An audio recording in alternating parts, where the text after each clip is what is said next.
आज आपण आलो आहोत अतिशय सुंदर आणि पवित्र अशा मुरुडेश्वर या स्थानी. समुद्राच्या किनारी वसलेले हे स्थान आहे आणि इथे एका गुहेमध्ये मुरुडेश्वर या स्थानाची कथा जी आहे ती शिल्पाकृतीने चितारित केली आहे. तर हे आहे ही जी आहे ती रावणाची माता रोज जी आहे ती समुद्रकिनारी येऊन वाळूचं शिल्प बनवून शंकराची पूजा करायची. तर रावण तिला विचारतो, का बरं तू हे असं करते, का तू ह्याची एवढी पूजा करते. तर रावणाची आई सांगते, अरे मी शिवशंभूची पूजा करते कारण मला मृत्यूनंतर कैलास प्राप्त व्हावा अशी इच्छा आहे. तर रावण जो आहे तो अतिशय अहंकारी, जरी तो दशग्रंथी ब्राह्मण असता तरी तो खूप अहंकारी होता. तो आपल्या आईला म्हणतो, एवढंच ना, त्यात काय, मी इतकी तपश्चर्या करेन की मी इथे लंकेमध्ये तुझ्यासाठी कैलास घेऊन येईन, असं आपल्या आईला सांगून रावण अतिशय कठोर आणि उग्र अशी तपश्चर्या करायला लागतो.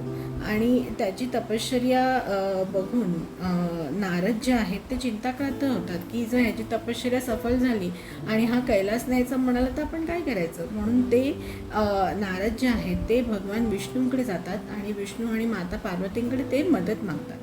आणि नारद त्यांना अशी विनंती करतात की जेव्हा रावणाची तपश्चर्या पूर्ण होईल आणि शंकर भगवान त्यांना प्रसन्न होतील तेव्हा तुम्ही त्यांची जी मती आहे, रावणाची जी मती आहे ती भ्रमित करा, त्याच्यामुळे त्याला काय मागायचं आहे हेच त्याला आठवलं नाही पाहिजे, असं तुम्ही कृपा करा परमेश्वरा, नाहीतर रावण अजूनच शक्तिशाली होईल आणि मग म्हणजे सगळ्यांना त्याचा खूप त्रास होईल. तर विष्णू भगवान याला मान्यता देतात.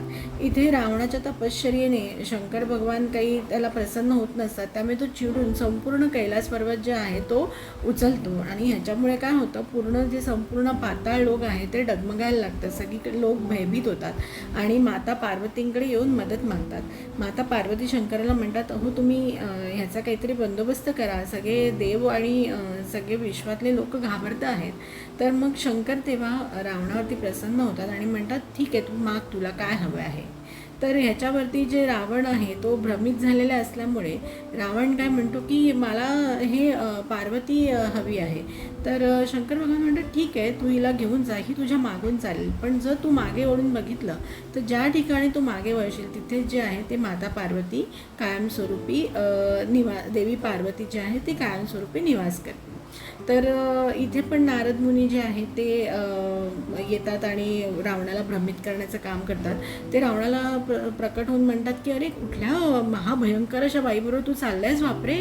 तर रावण म्हणतो, अरे असं काय म्हणताय तुम्ही मुनिदेव, की जगातली सगळ्यात सुंदर स्त्री माझ्याबरोबर आहे आणि तुम्ही असं का म्हणताय मला. तर नारद म्हणतात, अरे तू एकदा मागे वळून तर बघ. आणि जसं रावण मागे वळून बघतो तो भद्रकाली देवीचं रूप जे आहे पार्वतीचं तिथे प्रकट झालेलं असतं आणि अशा प्रकारे जे आहे गोकर्णमध्ये आपल्याला भद्रकाली स्वरूप दिसतं देवीचं. तर नारद त्यांना म्हणतात की बघ बाबा, माता पार्वतीने मंदोदरीच्या रूपामध्ये जन्म घेतलेला आहे, तर तू मंदोदरीशी विवाह कर. त्याप्रमाणे रावण जो आहे तो जातो आणि मंदोदरीशी विवाह करतो आणि विवाहानंतर आपल्या बायकोला घेऊन तो लंकेत येतो. तर आई म्हणते, अरे बा, तू लग्न केलंस ते तर छानच केलंस, पण तू माझ्यासाठी कैलास घेऊन आणणार होतास, त्याचं काय झालं ते तर काही दिसत नाही आहे, तुला नक्कीच देवानी भ्रमित केलं. हे बघून रावणाला अहंकार होतो आणि रावण चिडतो आणि म्हणतो, हो का, असं आता मी अजून कठोर तपश्चर्या करेन आणि काही झालं तरी मी कैलास इथे घेऊन येईन आणि मी सुद्धा अमर होईन. तर अशा प्रकारे अतिशय घोर तपश्चर्या करत असलं तरी शिवशंभू काही त्याला दाद देत नसतात, कारण त्यांना माहिती असतं की रावणाची मनीषा काय आहे. मग रावण अजूनच हट्टाला पेटतो आणि शिवशंभूंच्या चरणावरती आपली मस्तकं अर्पण करायला लागतो. हे बघून काही परम दयाळू अशा शंकरांना राहत नाही आणि ते रावणासमोर प्रकट होतात आणि म्हणतात, बोल, तुला काय हवं आहे. तर रावण म्हणतो, मला कैलास पर्वत हवा आहे, कारण आम्हाला मृत्यूनंतर जे आहे ते मोक्ष मिळावा किंवा आम्हाला अमरत्व प्राप्ती व्हावी. तर शंकर भगवान म्हणतात, अरे मग त्याच्यासाठी कैलास पर्वत नेण्याची काय गरज आहे, मी तुला माझं स्वतःचं हे आत्मलिंग देतो, हे तू घेऊन जा. हे बघितल्यानंतर नारद मुनी चिंताग्रस्त होऊन श्री गणेशांकडे जातात आणि म्हणतात, विघ्नहर्ता, आता तुमच्याच हातात सगळं काही आहे, कृपा करून काहीतरी करा, कारण रावणाला जर हे आत्मलिंग मिळालं आणि ते त्याने लंकेत नेलं तर तो खूप अजूनच शक्तिशाली होईल आणि मग तो सगळ्यांसाठी खूप डोकेदुखी ठरेल. तर श्री गणेश जे आहे ते एक शक्कल लढवतात आणि विष्णू त्यांना मदत करतात. ते संध्याकाळ जे आहे ते लवकर घडून आणतात आणि रावण संध्या करण्यासाठी म्हणून कर्नाटकला या समुद्रकिनारी थांबतो. तिथे त्याला हे छोटं बालक दिसतं आणि ते त्यांना सांगतं की तू हे जे शिवलिंग आहे ते हातात पकड. तर गणपती बाप्पा म्हणतात, अरे हे किती बाबा भारी आहे, मी किती वेळ पकड करणार, मी तुला 3दा हाक मारणार आणि जर तू नाही आलास तर मी ते बाबा जिकडे आहे तिकडे ठेवून देणार. म्हटलं मग जेव्हा रावण संध्याकाळला जातो, गणपती आपली लीला दाखवतात आणि पटकन त्याच्या नावाने 3दा हाक मारून रावण येत नाही म्हटल्यानंतर ते शिवलिंग तिथेच ठेवतात. जसं ते होतं, रावण चिडून अगदी त्या बालकाच्या डोक्यात मारतो. म्हणून ते गोकर्णाला जी गणपतीची मूर्ती आहे तिथे आपल्याला गणपतीच्या डोक्यावरती ती खूण पण आपण बघू शकतो.